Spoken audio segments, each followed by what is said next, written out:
முருகன் 2 கையில கொடுக்கிறவரோ 4 கையில கொடுக்கிறவரோ 6 கையில கொடுக்கிறவரோ கிடையாது. 12 கையில தரக்கூடியவர். கேட்டவருக்கு கேட்ட வரங்களை அல்ல, நினைத்தவருக்கு நினைத்த வரத்தை விட அதீதமான நலன்களை வாரி வாரி வழங்கக்கூடியவர். அவர் 12 கையில கொடுப்பார், வாங்குறதுக்கு நமக்கு தான் 2 கை பத்தாது. அப்பேற்பட்ட வள்ளலாக விளங்கக்கூடியவர் முருகப்பெருமான். அவர் வள்ளல்னா பக்கத்துல இருக்கிற அம்மா சும்மா கிடையாது, அவள் வள்ளி.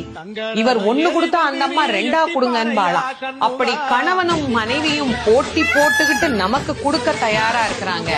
வாங்குவதற்கு நாம் என்ன செய்ய வேண்டும்? அவரை நினைக்கணும். எப்படி நினைக்கணும்? அரை நிமிஷமாவது நினைக்கணும்.